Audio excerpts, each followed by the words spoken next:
बोल भक्तवत्सल भगवान की जय। अंतर्निष्ठ नरपाल जी की कथा। हरि सुमिरन हरि ध्यान आन कहू न जनावे, अलग न इही विधि रहे अंग न मरम न पावे। निद्रा बस सो भूप बदन ते नाम उचारयो, रानी पति पर रिझी बहुत बसुता पर वारियो। ऋषि राज सोची कहियो, नारी सो आज भक्ति मेरी कजी। अंतर्निष्ठ नृपाल एक परम धर्म नाहीन धूजी। एक राजा अंतर्निष्ठ जो कि गुप्त भक्त थे, एक राजा अंतर्निष्ठ था। उसने हरि भक्ति की ध्वजा नहीं लगा रखी थी, अर्थात वह बाह्य चिन्ह कंठी तिलक आदि को नहीं धारण करता था। भगवान का स्मरण और ध्यान निरंतर करता था, पर किसी को जानता न था, पर किसी को जनाता न था। कोई नहीं जानता था कि राजा भक्त है।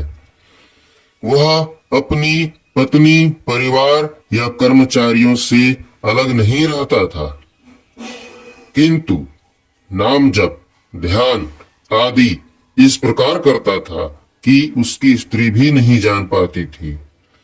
राजा भगवान से अलग नहीं रहता था, लेकिन रानी राजा को अभक्त जानकर मन ही मन दुखी रहती थी। एक दिन शयन करते हुए राजा ने मुख से अचानक ही भगवान के नाम का उच्चारण किया। इससे राजा को परम भक्त मानकर रानी बहुत प्रसन्न हुई। बहुत सा धन राजा पर न्यौछावर कर दिया। राजा ने रानी से इस प्रसन्नता का कारण पूछा तो रानी ने बताया, आपने सोते समय भगवान का नाम लिया, इसी से प्रसन्नता हुई। इस पर उस राजर्षि ने शोक करते हुए अपनी रानी से कहा, आज मेरी भक्ति प्रकट हो गई, अतः लूट गई। अब मैं जीवित नहीं रह सकता हूँ। राजा ने विचारा कि भगवान नाम ही हमारे प्राण और जीवन थे।